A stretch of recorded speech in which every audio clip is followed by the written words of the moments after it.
Go yard. I got so much motherfucking design on right now. Break it down, bring it back, make it clap. I got 3 old thoughts, new guap, wear that thing. Bitches on my line, and you know. Urbanisasi dan morfologi, proses perkembangan peradaban dan wadah ruang yang menuju ruang yang manusiawi. Morfologi kota. Morfologi ruang terbangun tempat manusia hidup, tidak hanya urban tetapi juga rural, sebagai wadah dan sarana, harus bertujuan memberdayakan masyarakat menuju pengembangan nilai-nilai yang produktif dan bukan mendidik nilai-nilai konsumtif materialistik sebagai objek global market. Dari sektor informal dan formal ke keberagaman morfologi kota. Proses urbanisasi di Indonesia seperti halnya dengan negara yang sedang berkembang lainnya, yang menghasilkan wajah morfologi yang sangat beragam.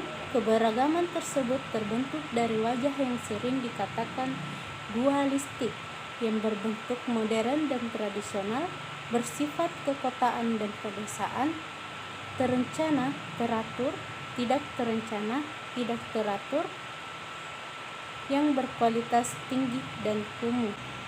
Proses modernisasi telah menciptakan perkembangan yang bergerak vertikal. Banyak kelompok masyarakat yang masih berada dalam sisi tradisional membentuk kontinuum yang sangat beragam. Keadaan tersebut melibatkan sulit dipisahkan secara tegas mana yang formal, mana yang informal, mana pedesaan, mana perkotaan, mana yang modern, mana yang tradisional. Hal ini akan terus terjadi selama proses masyarakat agraris masih berlangsung. Proses pembangunan morfologi kota yang secara terencana tersebut ternyata makin menciptakan kepanjangan ruang kota. Hal tersebut di samping pembangunan yang pesat, ruang-ruang kota tidak terencana juga berkembang pesat. Perkampungan kumuh tidak berkurang, bahkan banyak sektor informal makin merambah ke mana-mana. Pembangunan dari bawah. Pembangunan dari bawah juga bertentangan dengan persatuan dan kesatuan yang dibentuk secara sentralitas otoriter oleh kekuatan atas pusat dan diseragamkan ke bawah atau ke seluruh wilayah.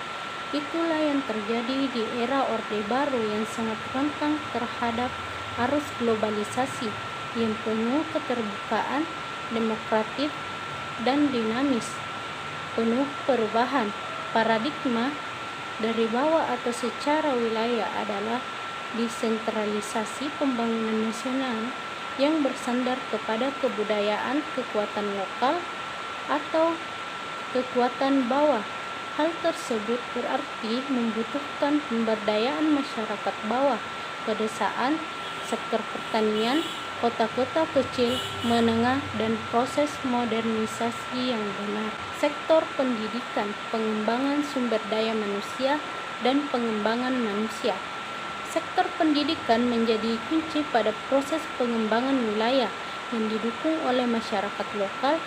Sektor pendidikan pada kenyataan tidak pernah dibangun melalui dasar kekuatan sumber daya lokal yang dapat dikembangkan oleh masyarakat lokal. Ada 3 elemen dasar pada pembangunan wilayah. Yang pertama, sumber daya alam.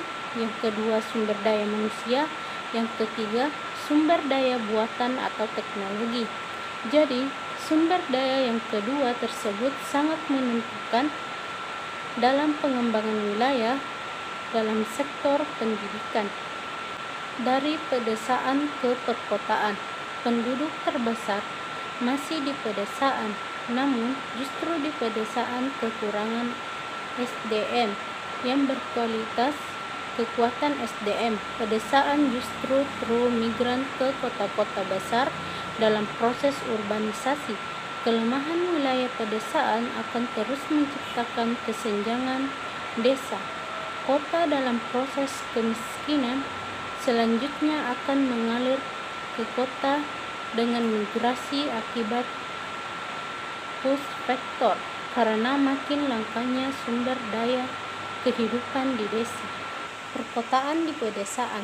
Kekuatan urban yang tumbuh di pedesaan terjadi dalam sejarah wilayah dan dalam bentuk yang bermacam-macam. Alain Garnier 1984 mengkategorikan dalam beberapa bentuk semi urbanisasi. Urbanisasi sebagai ekstensi kota ke pedesaan, periurbanisasi sebagai kekuatan kota yang masuk ke pedesaan yang jauh dari kota induk, dan rurbanisasi sebagai kekuatan perkotaan tumbuh dari kekuatan puncak-puncak kekuatan lokal yang dikenal dengan sebutan lokal genius, terdapat di segala aspek sosial, budaya, ekonomi, teknologi, seni agar digali terhadap dengan kebutuhan urbanisasi sebagai proses-proses modernisasi, tetap menjadi kekuatan yang sejalan dengan hak asasi manusia, yaitu suatu hak setiap individu untuk menjadi maju, sejahtera, dan berkeadilan. Urbanisasi dan morfologi kota.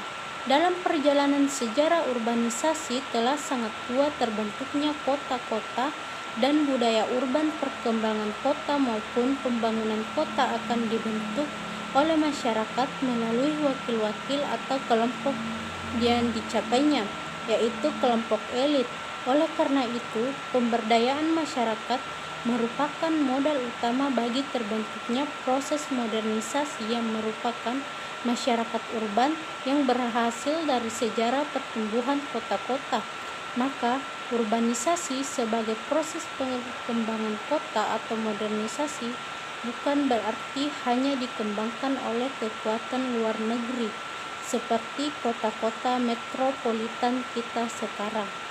Menuju rajutan ruang yang beragam sebagai paradigma perencanaan kota dan wilayah dalam menghadapi krisis multidimensional.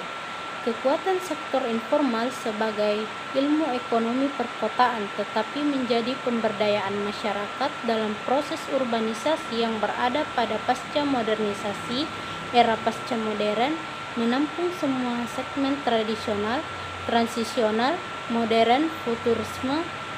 Dalam dunia kota-kota sebagai forum terdepan, modernisasi akan merupakan tolak ukur kegagalan atau keselamatan.